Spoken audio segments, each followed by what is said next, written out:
والصلاة والسلام على صاحب حسنه وجمال. أما بعد، أعوذ بالله السميع العليم من الشيطان الرجيم. بسم الله الرحمن الرحيم. والذي جاء بالصدق وصدق به أولئك هم المتقون. صدق الله العظيم وصدق رسوله النبي الكريم. إن الله وملائكته يصلون على النبي يا أيها الذين آمنوا صلوا عليه وسلموا تسليما. الصلاة والسلام عليك يا سيدي يا رسول الله وعلى آلك وأصحابك يا سيدي يا حبيب الله. اللهم صل على سيدنا ومولانا محمد معدن الجود والکرم وآلہ وصحبہ وبارک وسلم. تمام تعریفیں حمد و ثنا اللہ تعالی جل مجدہ الکریم کے لیے. ہر قسم کے درود و سلام نبی رحمت، نور مجسم، شفیع معظم احمد مجتبیٰ جناب حضرت محمد مصطفیٰ صلی اللہ تعالی علیہ وسلم کی ذات والا صفات کے لیے حمد و صلات کے بعد، امیر المومنین، خلیفۃ المسلمین، خلیفہ اول بلا فصل حضرت سیدنا ابو بکر صدیق رضی اللہ تعالیٰ عنہ کی سیرت پر، آپ کے فضائل اور کمالات پر چند باتیں. قرآن مجید فرقان حمید میں اللہ کریم نے فرمایا والذی جاء بالصدق وصدق بہ، فرمایا وہ جو سچ لے کر تشریف لائے اور وہ جنہوں نے اس سچ کی تصدیق کی. اولئک ھم المتقون، یہی اللہ سے ڈرنے والے. جو سچ لے کر تشریف لائے اور جنہوں نے سچ کی تصدیق کی. نبی کریم صلی اللہ علیہ وسلم کو اللہ تبارک و تعالی نے بے شمار لاتعداد معجزات عطا فرمائے. حضور کو اللہ تبارک و تعالی نے بے شمار کمالات سے نوازا. حضرت عبداللہ بن رواحہ رضی اللہ تعالی عنہ فرمایا کرتے تھے کہ حضور صلی اللہ علیہ وسلم کوئی معجزہ بھی نہ دکھاتے تو حضور علیہ السلام کا چہرہ ہی ایسا تھا کہ لوگوں نے دیکھتے جانا تھا اور کلمہ پڑھتے جانا تھا. نبی پاک صلی اللہ علیہ وسلم کو اللہ نے بڑے کمالات دیے. کچھ لوگ ایسے تھے جو سارے کمالات دیکھ کر بھی مطمئن نہیں ہوئے، نہیں کلمہ پڑھا انہوں نے. یہ ایک فکری پہلو ہے، اس پر ضرور غور فرمائیں. جب جنگ ہوتی ہے ذاتی مفادات کی، اور جب انسان کو یہ غلط فہمی سما جاتی ہے کہ مجھے بھی کچھ پتہ ہے، مجھے بھی کچھ آتا ہے، اور جب اس کا یہ ذہن بن جاتا ہے کہ میں نے ہر چیز کو پہلے اپنی چھوٹی سی عقل کے دائرے میں رکھ کے اچھی طرح سے پرکھنا ہے، اگر میری عقل پر چیز پوری آئے گی تو قبول کروں گا ورنہ قبول نہیں کروں گا. پھر لوگ نہیں مانتے. بڑے بڑے کمالات تھے، بڑا کچھ تھا، اور جنہوں نے نہیں نہ مانا انہوں نے زیادہ کمالات دیکھے، نہیں مانا. ابو جہل کتنی دفعہ معجزہ طلب کرنے آیا ہے، کبھی کہا کہ مجھے بتائیے میری مٹھی میں کیا ہے، اگر آپ بتا دیں گے تو کلمہ پڑھ لوں گا. تو حضور علیہ السلام نے فرمایا اگر تیری مٹھی میں جو ہے وہی بتا دے کہ میں کون ہوں تو پھر پڑھ لو گے. کنکریوں نے کلمہ پڑھا، اس نے نہیں پڑھا. معجزہ دیکھا، اس نے معجزہ مانگا. اس نے کہا کہ اگر چاند کے 2 ٹکڑے ہو جائیں تو میں پڑھ لوں گا کلمہ. چاند کے 2 ٹکڑے حضور نے کر دیے. چاند 2 ٹکڑے ہوا، کوہ صفا کی پہاڑی کے بیچ آدھا ادھر گیا آدھا ادھر گیا، دوبارہ جا کے جڑا. اس نے دیکھا، کہنے لگا اوہو میں تو سمجھتا تھا کہ معاذ اللہ آپ کا جادو صرف زمین پہ چلتا ہے، آپ کا تو آسمانوں پہ بھی چلتا ہے. اس نے بڑے کمالات دیکھے لیکن کلمہ نہیں پڑھا.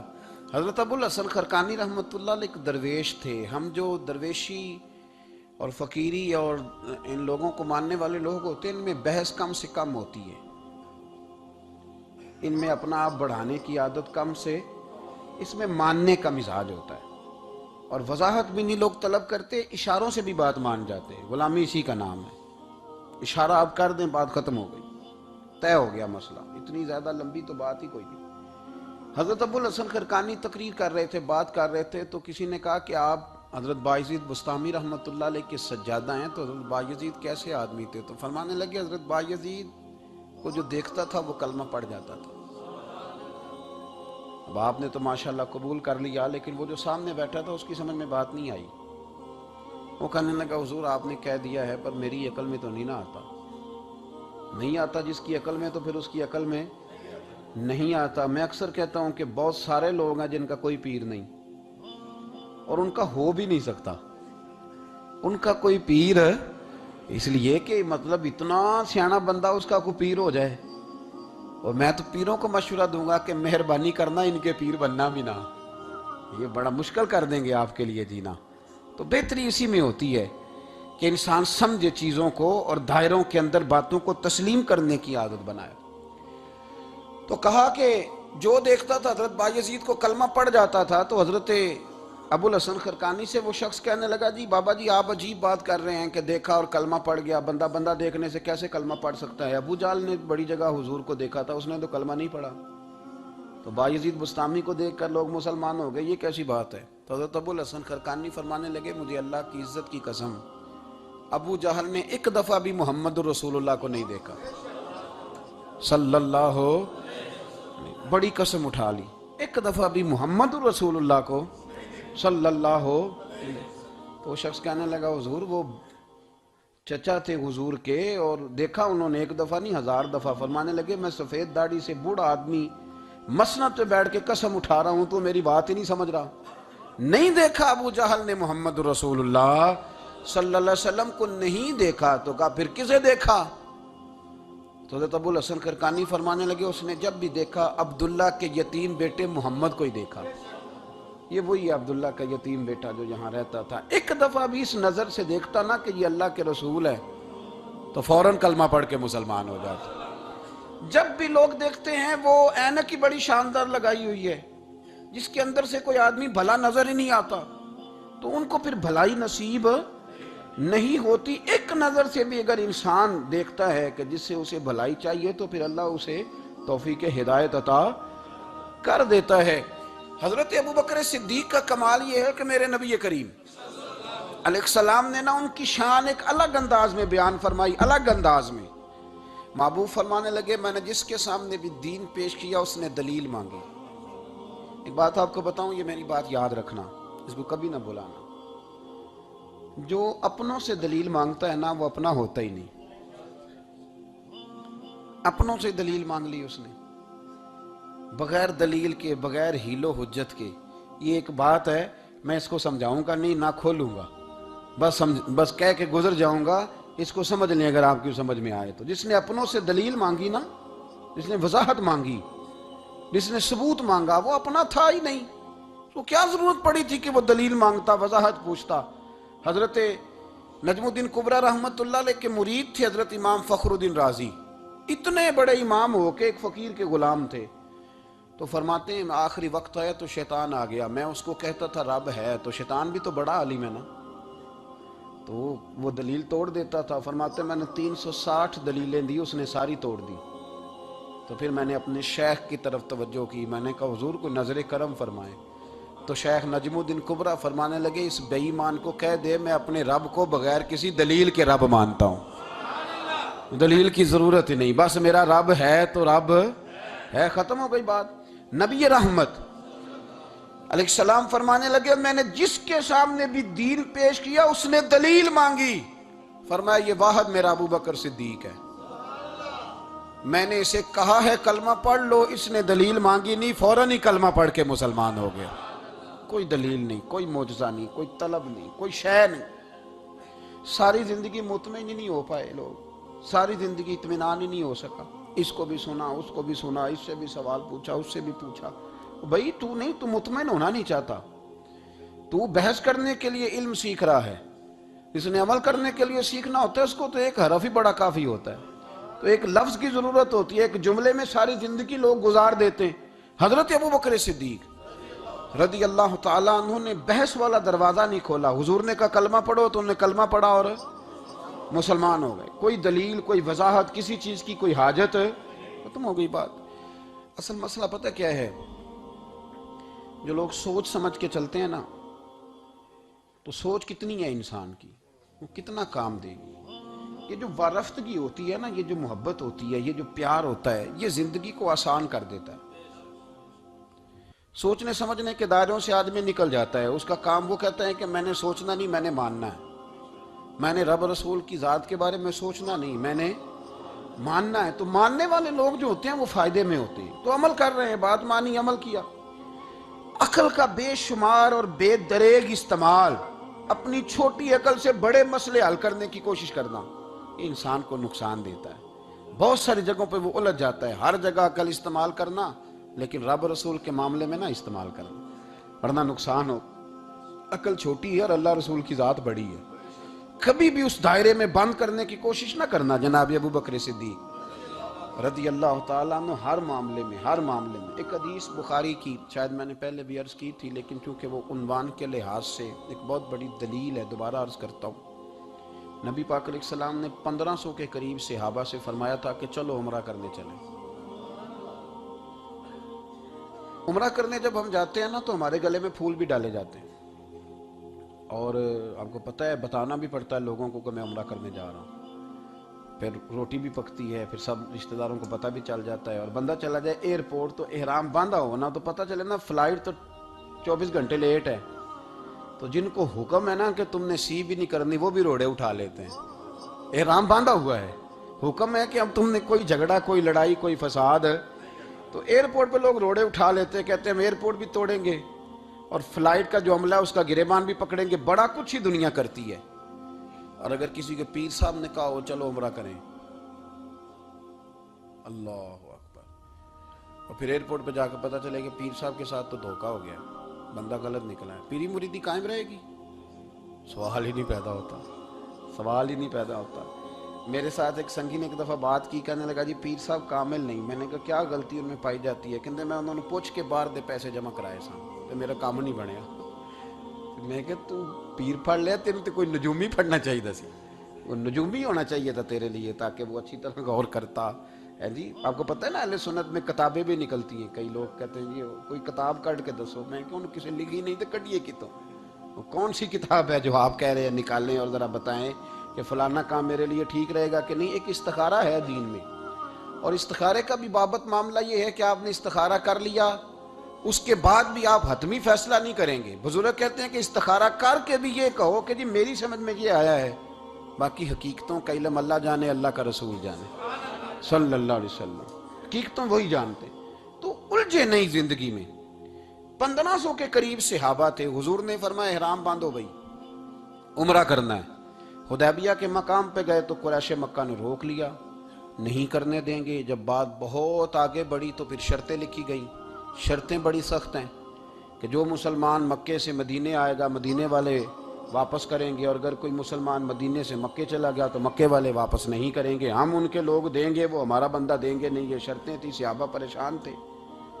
اب جب شرطیں طے ہو گئیں، شرطیں بھی سخت ہیں، نبی کریم علیہ السلام نے فرمایا بھی احرام کھول دو،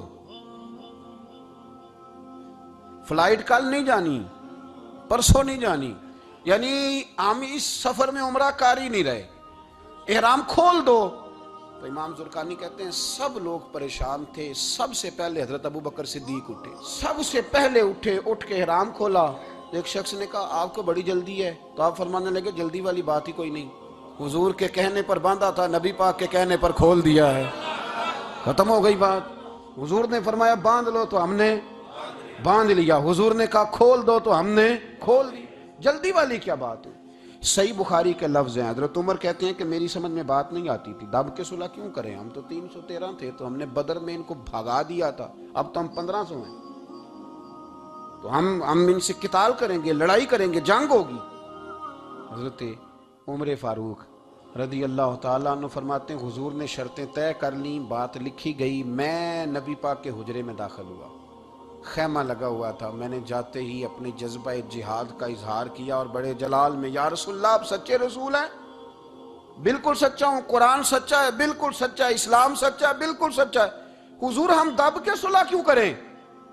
نبی کریم علیہ السلام نے فرمایا عمر تجھے تیری ماں روئے، میں اللہ کا رسول ہوں، میں وہی کہتا ہوں جو میرا رب مجھے حکم ارشاد فرماتا ہے۔ کہتے میں نے فوراً عرض کی یا رسول اللہ صلی اللہ علیہ وسلم آپ نے فرمایا نہیں تھا کہ عمرہ کریں گے؟ تو حضور نے فرمایا کہا تو عمرہ کریں گے، یہ تو نہیں کہا تھا کہ اسی سال ہی کریں گے، کریں گے تو کریں گے۔ جناب عمر کہتے میں واپس تو آ گیا، پر وہ میرے اندر جو جذبہ جہاد تھا ابھی ٹھنڈا نہیں ہوا۔ چند قدموں کے فاصلے پہ ابو بکر صدیق کا خیمہ تھا، کہتے میں ان کے خیمے میں جھک گیا، وہی سوال میں نے دہرائے، وہی میں نے کہا عمر ابو بکر یہ سچے رسول ہیں؟ کہا بالکل سچے ہیں، قرآن سچا ہے، سچا ہے، اسلام سچا ہے، سچا ہے، تو پھر ہم دب کے صلح کیوں کریں؟ جناب عمر فرماتے ہیں میں قربان جاؤں ابو بکر کے لفظوں میں بھی فرق کوئی نہیں آیا، حروف بھی اتنے ہی جتنے نبی کریم نے ادا کیے تھے۔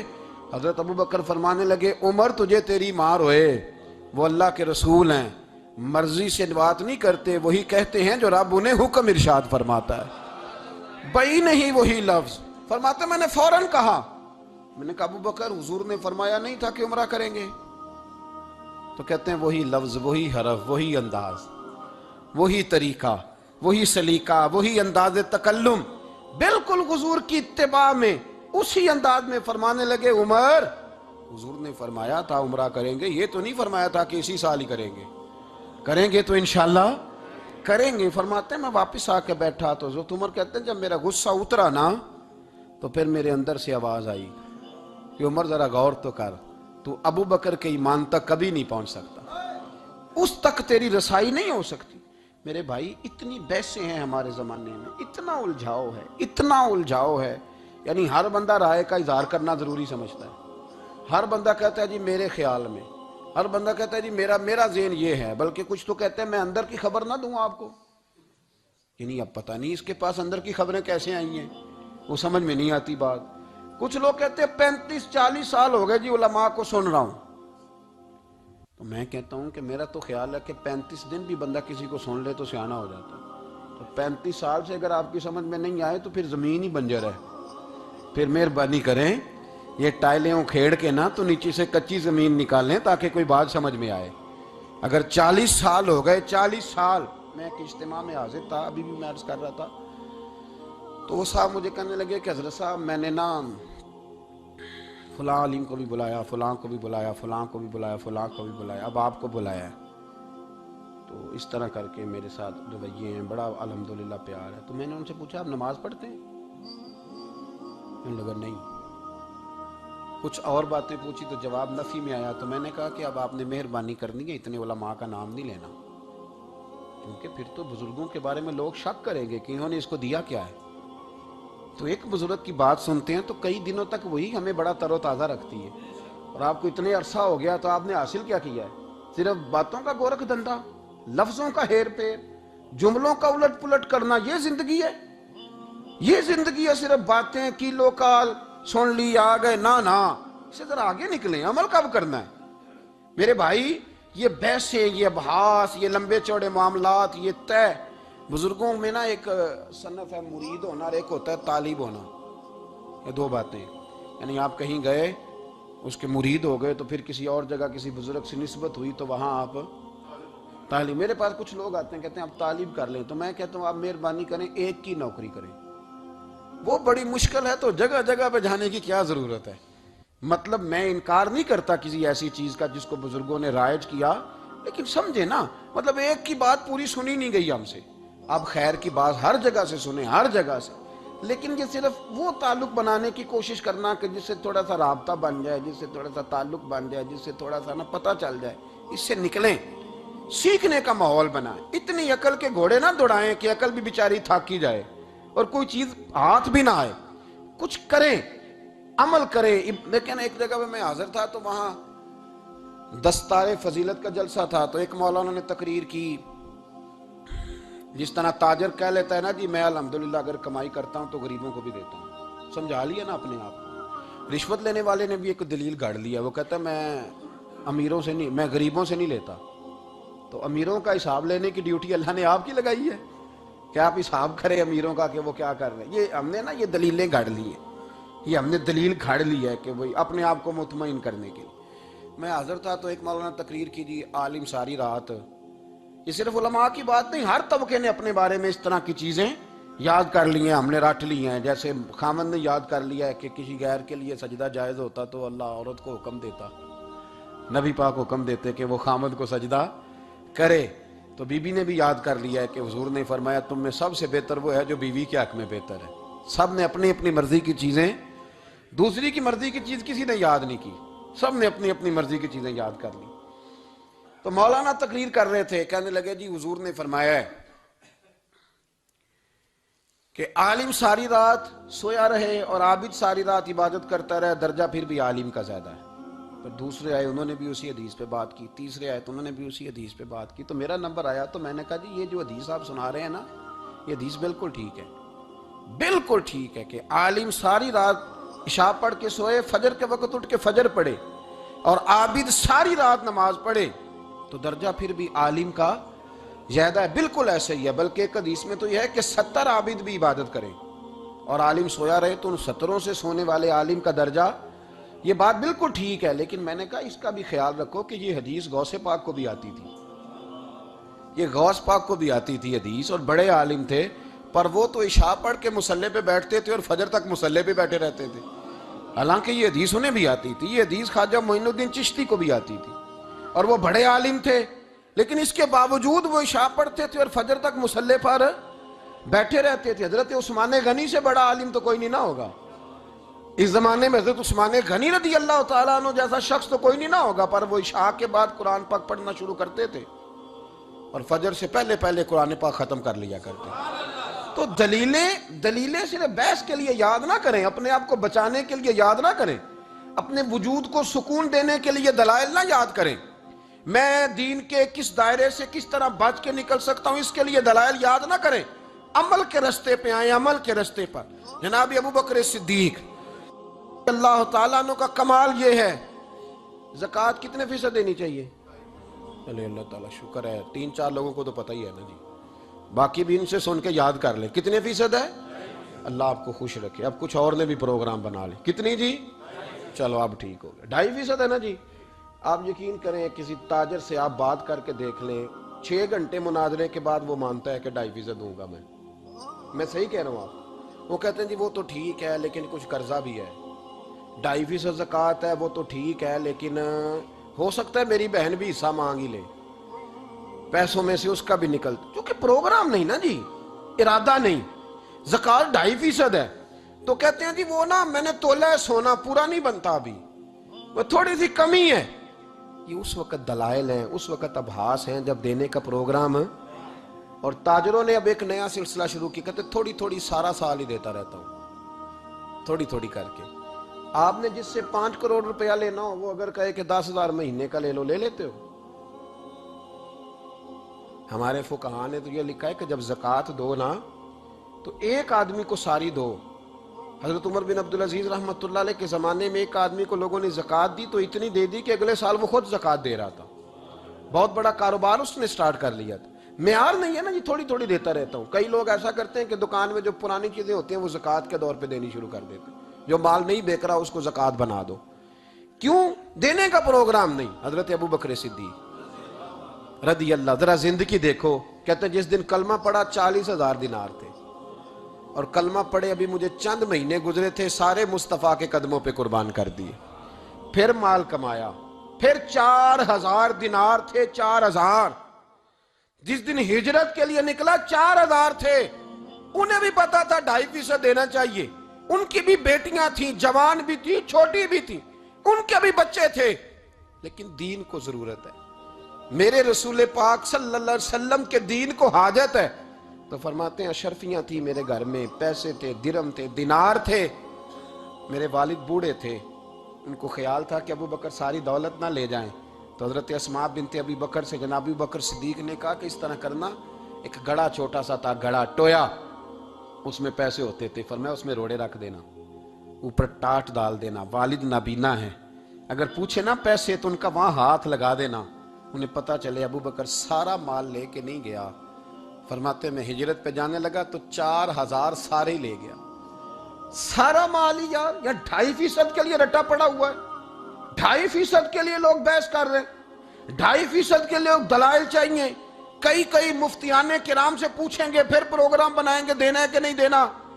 اور جس دن تبوک کے لیے میرے مصطفیٰ کریم نے اعلان کیا, جناب صدیق اکبر فرماتے ہیں شے کوئی نہیں تھی, غربت کے دن تھے, کمزوریاں تھیں, مال اس دن کاروباری حالات کم تھے. یہاں لوگوں کا کاروبار جب ڈاؤن ہوتا ہے تو سب سے پہلے مسجد کا 200 بند کرتے ہیں, سب سے پہلے مدرسے کا بند کرتے ہیں, سب سے پہلے خواہش کرتے ہیں کہ وہ جو غریب کو جاتا ہے نا اس کو بند کرو, یہ زیادہ نقصان دے رہا ہے. حضرت ابو بکر صدیق رضی اللہ تعالیٰ عنہ فرماتے ہیں حالات خراب تھے, جیب دیکھی تو اتنے پیسے ہی نہیں تھے کہ مصطفیٰ کریم کو پیش کر سکوں.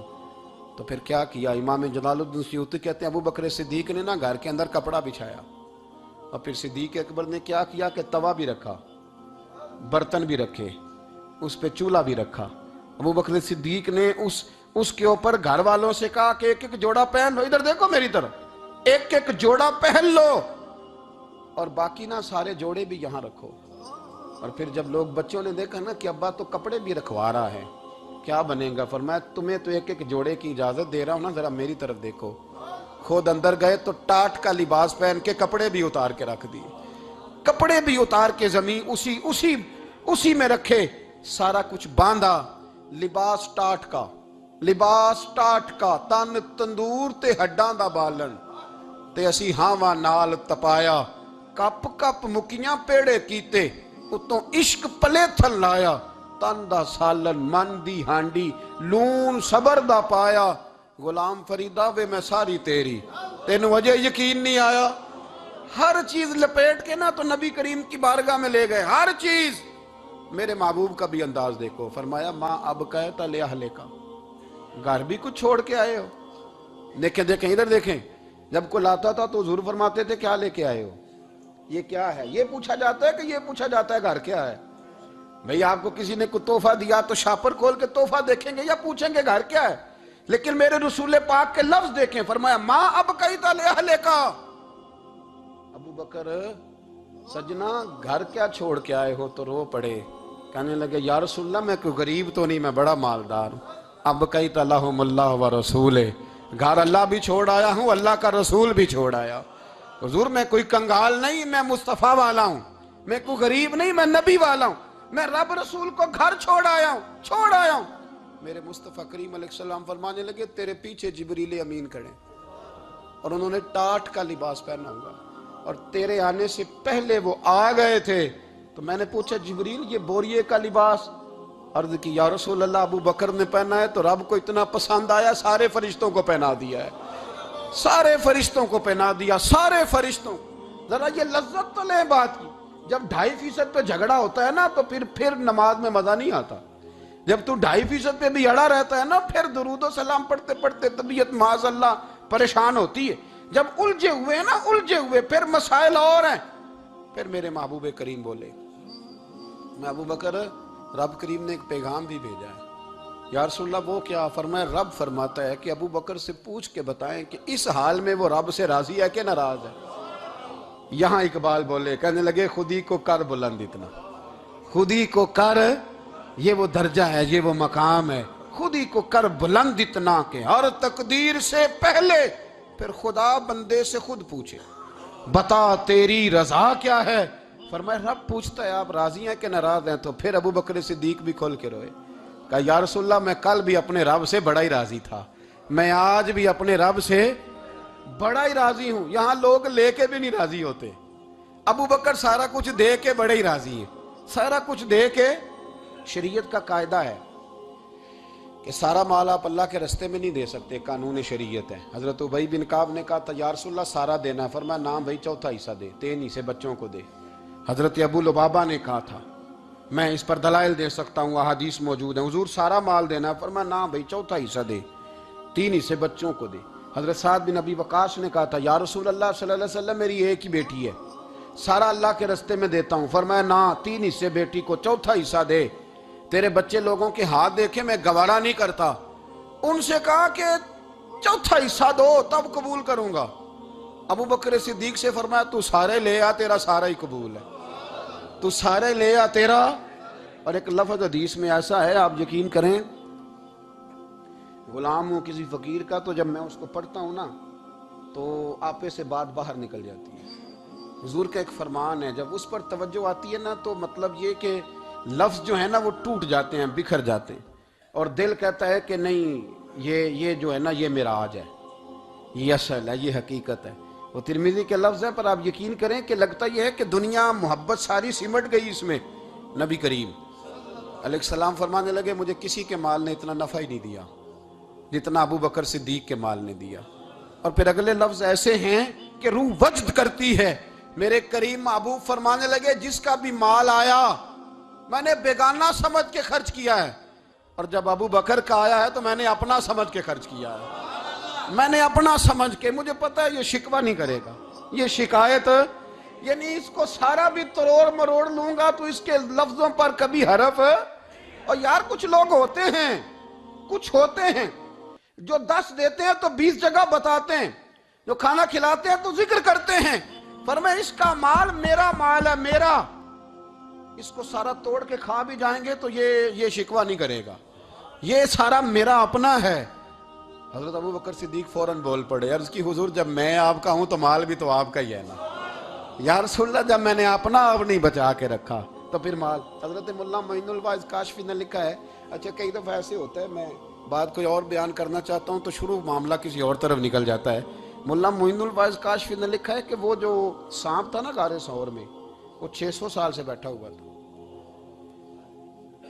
حضرت عیسیٰ علیہ السلام ایک دن پڑھ رہے تھے انجیل، تو آپ نے نبی پاک کا تذکرہ پڑھا، اس سانپ نے سن لیا، تو حضرت عیسیٰ سے کہنے لگا حضور یہ بتائیں کہ وہ نبی پاک ملیں گے کہاں؟ تو حضرت عیسیٰ فرمانے لگے کہ مکے میں آئیں گے اور مدینے میں رہیں گے۔ تو کہا ملاقات کیسے ہو سکتی ہے؟ فرمایا چلا جا مکے۔ تو وہ سانپ 600 سال غار ثور میں، اور اس نے 70 جگہ پہ سوراخ کیے۔ کتنے سال بیٹھا رہا؟ بول کے بتائیے۔ آپ 6 گھنٹے بیٹھ کے دکھائیں، سوال ہی نہیں پیدا ہوتا۔ ہم بڑے کمزور ہو گئے، ہمارے لیے معاملہ بڑا اور طرح کا ہے، ہماری مرضی کا کوئی بات کرے تو ہم اس سے راضی ہیں، انتظار کرنا اور یہ سارے کام کرنا یہ تو بڑا مشکل معاملہ ہے، یہ تو بڑی عجیب سی کیفیت ہے۔ میرے صاحب رحمۃ اللہ تعالیٰ علیہ 2015 میں کراچی تشریف لائے، میں اپنے ایک سنگی کو لے کے پہنچ گیا، چھوٹا موٹا مولوی میں بھی ہوں۔ صبح میں 7 بجے کے 8 بجے ہم وہاں پہنچ گئے، حضرت آرام فرما رہے تھے، نمازیں انہوں نے اندر ادا فرمائی ساری، ظہر بھی ہوئی، پھر عصر بھی ہوئی، پھر مغرب بھی ہوئی، پھر عشاء بھی ہوئی۔ عشاء کے بعد وہ سنگی ہم سے کہنے لگے کہ آپ کتنا انتظار کریں گے؟ تو میں نے کہا کہ انتظار تو کرتا ہے بڑا آدمی، بڑے لوگ انتظار کرتے ہیں، تو چھوٹے لوگ تو اطاعت کرتے ہیں، ہم چھوٹے ہیں تو ان کی مہربانی ہے، اگر زیارت ہو جائے تو تب بھی ٹھیک ہے، اگر وہ کہیں نہیں ملنا۔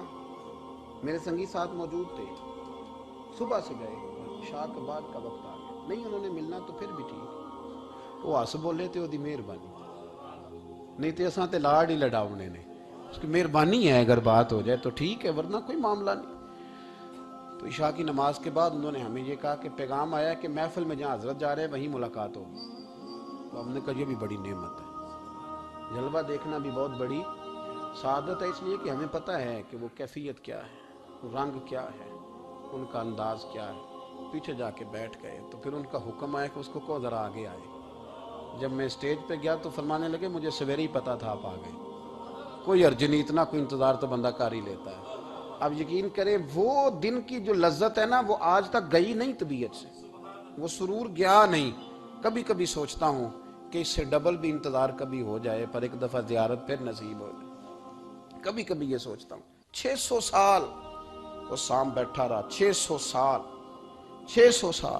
اور 70 اس نے سوراخ کیے غار ثور میں، لیکن وہ بھی عاشق تھا نا۔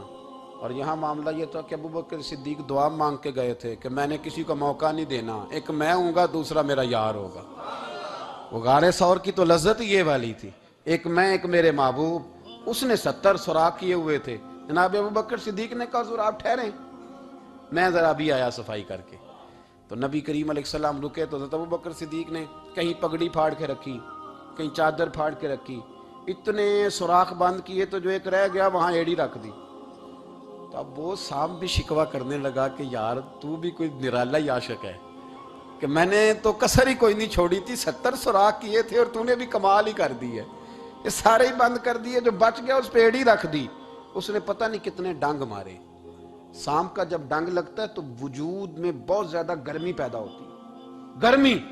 حضرت ابوبکر صدیق کے بارے میں ہمارے شارحین نے لکھا روئے نہیں، وجود اتنا گرم ہوا کہ آنسو ٹپک پڑے۔ نبی کریم صلی اللہ علیہ وسلم نے فرمایا ہٹا نہ ذرا پیر، پھر انہوں نے ہٹایا تو میرے مصطفیٰ میں لعاب دہن لگایا۔ مولانا معین الواعظ کاشفی رحمۃ اللہ علیہ فرماتے ہیں کہ جب انہوں نے قدم ہٹایا نا تو پھر وہ سانپ باہر نکلا، اپنا سر نکالا اور کھڑا ہو کے حضور کا دیدار کرنے لگا۔ تو نبی کریم نے فرمایا تیرا کام ہو گیا، اب تو جا، مجھے اور ابو بکر کو رہنے دے۔ وہ نکل گیا۔ یہ کیفیات ہے، یہ محبت ہے، یہ وارفتگی ہے، یہ سوز ہے، یہ درد ہے۔ یارو یہ میں کہا کرتا ہوں کہ یہ چیز جینے کا بھی مزہ دیتی ہے، مرنے کا بھی مزہ آتا ہے، مرنے کا بھی مزہ، سرور آتا ہے انسان اس میں جب یہ کیفیات شامل ہوتی ہے نا۔ رنگ اور ہوتا ہے، درد اور ہوتا ہے، ذائقہ اور ہوتا ہے، کیفیت اور ہوتی ہے، پھر کوئی شوق نہیں رہتا اعلیٰ کپڑوں کا، بڑی گاڑی کا، لمبے چوڑے معاملات کا۔ پھر تو انسان ڈھونڈتا پھرتا ہے کوئی مجھے محبوب کی بات سنائے، کوئی اس کی شان میں کوئی شعر سنائے، کوئی اس کا ذکر سنائے، کوئی مل جائے نا کبھی کہ میرے تار چھیڑ دے، کوئی ملے، کوئی بات کرے، کوئی ذکر کرے۔ پھر انسان ڈھونڈتا پھرتا ہے ان لفظوں کو، ان لوگوں کو جو پکڑ کے دروازہ رسول صلی اللہ علیہ وسلم کی بارگاہ تک لے جائیں۔ بڑا پیار کیا میرے قریب محبوب۔ حضرت علی المرتضیٰ شیر خدا فرماتے میٹنگ بیٹھی تھی بدر والے دن، ہم بات کر رہے تھے خطرہ کہاں ہے، دلیر لوگوں کی ڈیوٹی کہاں لگائی جائے۔ شیر خدا بھی چاہ رہے تھے کہ میں وہاں ڈیوٹی دوں گا، تو کہتے ہیں سمجھ آئی کہ سب سے زیادہ خطرہ نبی کریم علیہ السلام کے عریش مبارک کا ہوگا، حضور کے خیمے کو، چھپر مبارک کو۔ قریش مکہ سب سے زیادہ حملے وہاں کریں گے جہاں حضور ٹھہرے ہوں گے۔ طے ہو رہا تھا کس کی ڈیوٹی لگائیں، کس کو وہاں ذمہ داری سونپیں۔ کہتے ہیں ہم بات کر رہے تھے اور میں تیار تھا وہاں جانے کو، اچانک ابو بکر صدیق آ گئے۔ کیا باتیں ہو رہی ہیں؟ تو ہم نے کہا جناب ہم پروگرام بنا رہے ہیں کہ وہاں ڈیوٹی کس نے کرنی ہے۔ تو فرمانے لگے یہ کرنے والی بات ہی کوئی نہیں، میں نے تو عرض کر بھی دیا ہے نبی پاک کی بارگاہ میں کہ یا رسول اللہ یہاں ڈیوٹی میں ہی کروں گا۔ تو حضرت ابو دردہ رضی اللہ تعالیٰ عنہ عرض کرنے لگے حضرت ابو بکر صدیق سے کہ حضور آپ کے ساتھ کون ڈیوٹی کرے گا؟ فرمانے لگے کسی کی بھی ضرورت نہیں، کوئی ماں نے لال جنا ہی نہیں، کوئی جنا ہی نہیں ماں نے لال جو ابو بکر کے ہوتے ہوئے نبی پاک تک پہنچ جائے، کسی کی جرت ہی نہیں، میں اکیلا کافی ہوں مصطفیٰ کریم کے خیمے کا پہرا دینے کے لیے۔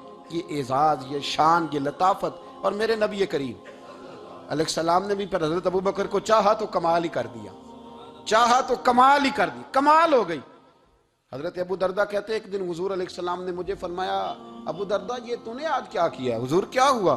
فرمایا آج تو گلی میں چل رہا تھا اور ابو بکر صدیق کے آگے آگے چل رہا تھا، گلی میں ابو بکر کے آگے آگے چل رہا تھا۔ یا رسول اللہ صلی اللہ علیہ وسلم کیا ہوا؟ فرمایا نہ کسی پہ سورج طلوع ہوا نہ غروب ہوا جو میرے ابو بکر سے افضل ہو، خبردار اس کے آگے نہیں چلنا، ابو بکر صدیق کو کمر نہ ہونا چاہیے۔ شاہ ولی اللہ صاحب نے ایک بات لکھی ہے، بڑی نرالی ہے، وہ بھی بڑی نرالی۔ مثل تعویذ ہوتے ہیں نا کچھ لوگ، جب بھی ملتے ہیں شفا ہوتی ہے۔ بڑی شاندار عجیب بات لکھی ہے۔ حضور صلی اللہ علیہ وسلم نے ایک دن فرمایا کہ وقفے سے ملا کرو محبت بڑھتی ہے، یہ حضور کا فرمان ہے، وقفے سے ملا کرو محبت بڑھتی ہے۔ قدر کھو دیتا ہے نا ہر روز کا آنا جانا، اور بڑی دلچسپ ہوتی ہیں بے ترتیب ملاقاتیں۔ تو کہا کہ وقفے سے ملا کرو۔ حضرت ابو ہریرہ بھی تھے، دیگر لوگ بھی تھے، حضور نے فرما دیا۔ حضرت ابو بکر صدیق بھی سن رہے تھے۔ زور کی نماز پڑھی گھر چلے گئے، عصر پڑھی تو گھر چلے گئے، مغرب پڑھی تو گھر چلے گئے۔ حضرت انس بن مالک رضی اللہ تعالیٰ عنہ کہتے ہیں 3 دفعہ حضور نے پوچھا ابو بکر نہیں آئے، ابو بکر نہیں آئے، ابو بکر نے کہتے 3 دفعہ پوچھا تو میں پھر پہنچ گیا، میں نے کہا ابو بکر 3 دفعہ حضور نے پوچھ لیا کہ ابو بکر نہیں آئے، ابو بکر نہیں آئے۔ تو جناب صدیق اکبر دوڑے، حضور حکم؟ فرمایا کہاں تھے صبح سے؟ عرض کی یا رسول اللہ آپ نے تو فرمایا تھا وقفے سے ملا کرو محبت بڑھتی ہے۔ تو محبوب فرمانے لگے تمہیں تھوڑی کہا تھا، تمہیں تھوڑی کہا تھا، تو نہ جایا کر یار، تو رہا کر، تو رہتا ہے تو دل جمع رہتا ہے، تو یہاں موجود ہوتا ہے تو دل۔ اب یقین کریں کچھ لوگ ایسے ہوتے ہیں جن کے بارے میں دل کرتا ہے انہیں بندہ خرید کے پاس رکھ لے، ان کو خرید لے، یہ یہیں رہیں، یہ جائیں نہ، اس لیے کہ ان کا لب و لہجہ اور ہوتا ہے، ان کا طرز حیات اور ہوتا ہے، طرز غلامی اور ہوتا ہے، طرز فرما برداری اور ہوتا ہے، انداز اور ہوتا ہے۔ فرمایا تو نہ جایا کر، یہی رہا کر۔ اور میرے محبوب نے فرمایا ابو بکر تو صرف میرا غار میں ہی ساتھی نہیں، قیامت میں جب میں حوض کوثر تقسیم کروں گا تب بھی تو میرے پاس ہی بیٹھا ہوگا۔ قیامت کے دن حوض کوثر کی تقسیم میں بھی تو میرے ساتھ ہی ہوگا، میرے نبی کریم علیہ السلام۔ اور ایک بات اور سن لے جاتے جاتے، کچھ لوگ ساتھ بڑا رہتے ہیں پر بات کم کم مانتے ہیں۔ کہتے ہیں میں جھاڑو جو دیتا ہوں آستانے میں، مجھے وظیفہ پڑھنے کی کیا ضرورت ہے، میں وہاں ہر وقت حاضر جو رہتا ہوں، مجھے کیا ضرورت ہے شجرہ پڑھنے کی، مجھے کیا ضرورت ہے ان کی بات سننے کی، میں وہاں رہتا جو اتنا ہی کافی ہے۔ حضرت ابوبکر صدیق نے نوکری بھی کھول کے کی اور نبی پاک کی بات بھی کھول کے مانی، کھول کے مانی، جو حضور نے کہہ دیا انہوں نے کر دیا۔ یہاں تو لوگ سوچتے ہیں نہ سمجھتے ہیں، غور کرتے ہیں، کہتے ہیں میں وہیں ہوتا ہوں، میرے پر نسبت ہے، وہی کافی ہے۔ مجمع لگا ہے صحابہ کا، نبی پاک علیہ السلام نے فرمایا ابھی آج روزہ کس نے رکھا ہے؟ سب چپ کر گئے۔ حضور نے دوبارہ پوچھا تو جناب صدیق اکبر بولے، عرض کی حضور آپ حکم نہ دیتے تو میں نہ بتاتا، یہ اللہ نے آج مجھے توفیق عطا فرمائی۔ تو حضور علیہ السلام نے فرمایا آج جنازے میں کس نے شرکت کی؟ لوگ خاموش ہو گئے۔ تو حضور علیہ السلام نے دوبارہ پوچھا، عرض کی حضور آپ حکم نہ دیتے تو نہ بتاتا، یہ اللہ نے توفیق مجھے عطا فرمائی۔ فرمایا آج کس نے مسکین کو کھانا کھلایا ہے؟ عرض کی یا رسول اللہ صلی اللہ علیہ وسلم حکم نہ دیتے تو نہ بتاتا، یہ اللہ نے مجھے توفیق عطا فرمائی۔ فرمایا کس نے آج لوگوں کو دین کی دعوت دی، اسلام کی طرف بلایا، پیغام دیا، کون ہے؟ عرض کی حضور اگر آپ حکم نہ دیتے تو میں نہ بتاتا، یہ بھی خدمت اللہ نے مجھے عطا فرمائی ہے۔ تو نبی کریم علیہ السلام نے فرمایا ابو بکر سن، قیامت کے دن ایک دروازہ جنت میں ایسا ہوگا جہاں سے صرف روزے دار گزریں گے، ایک ایسا ہوگا جس سے صرف نمازی گزریں گے، ایک ایسا ہوگا جس سے صرف حاجی گزریں گے، ایک سے سخاوت کرنے والے گزریں گے۔ لیکن جب تو آئے گا نا تو جنت کے ہر دروازے سے آواز آئے گی کہ ادھر سے داخل ہو جا، ادھر سے ہر دروازے سے آواز آئے گی، اس لیے کہ مجموعی طور پر عمل کیا زندگی میں، مجموعی طور پر، اور اپنے لب و لہجے۔ اتنی نوکری کی حضرت صدیق اکبر نے، اتنی نوکری کی، کسی جگہ بھی کوئی دعویٰ نہیں۔ حضور نے بڑا فرمایا ہے کہ ابو بکر نے بڑی نیکیاں کی اسلام کے ساتھ، جناب صدیق اکبر کا کوئی دعویٰ نظر ہے؟ یہ وہ مزیدار شخص ہے جس نے کبھی حضور سے دعا کے لیے بھی نہیں کہا، دعا کی تکلیف بھی کبھی نہیں دی، گویا ہاتھ اٹھانے پڑیں گے، لفظ ادا کرنے پڑیں گے، یہ تکلیف بھی نہیں دی۔ علامہ یوسف نبہانی علیہ رحمہ نے لکھا ہے کہ ایک دن حضرت صدیق اکبر نے سیدہ عائشہ صدیقہ سے کہا جس دن حضور کا موڈ مبارک، طبیعت مبارک بڑی اچھی دیکھو نا تو میری بخشش کی دعا کرا دینا۔ سیدہ عائشہ صدیقہ سے کہا، کوئی لفظ نہیں ادا کی، لوگوں کو لاتے، حضرت عثمان غنی نے ان کی تبلیغ پہ کلمہ پڑھا، حضرت طلحہ نے، حضرت زبیر نے، ان لوگوں کو لاتے اور لا کے نا انہیں آگے بٹھاتے، خود پیچھے بیٹھ جاتے، پیچھے۔ میرے بھائی دعا کے لیے بھی کبھی نہیں کہا، یہ وہ وفا ہے جس وفا کا دنیا میں کہیں بھی کوئی جواب موجود ہے۔ اپنے آپ کو مرتب کرے۔ ہم لوگ بڑی بے ترتیب زندگی گزارتے ہیں، بڑی بے ترتیب زندگی گزارتے ہیں۔ وہ ڈنگ ٹپاؤ پالیسی ہے کہ آج تھوڑا بہت کر لیں، اپنے آپ کو راضی کر لیں، جس طرح بچے کہتے ہیں کہ چلو آج کسی طریقے چھٹی کر لینا، آج کا دن تو گزرے، کل سکول کا ٹائم آئے گا تو دیکھی جائے گی۔ اس طرح نہ کریں، مرتب کریں اپنے آپ کو، اپنے آپ میں ترتیب دیں۔ ساری زندگی سامنے والے کی اخلاقیات ٹھیک کرتے اگر گزر جائے تو اپنا معاملہ رہ جاتا ہے۔ اچھی سوچ، اچھا رویہ، وفاداری والی زندگی۔ میں نے ایک جملہ کہا ہے، اگر آپ کی سمجھ میں آیا ہو، کہ اگر یہ عشق، یہ وارفتگی، یہ پیار، یہ وفا پیدا ہو تو جینے کا بھی مزہ آتا ہے اور مرنے کا بھی مزہ آتا ہے۔ پھر جینا مرنا بڑا لذت اور ذائقے والا ہو جاتا ہے۔ دعا ہے اللہ ہمیں ان کے فیض سے فیض یاب فرمائے۔ آخر دعوانا الحمدللہ۔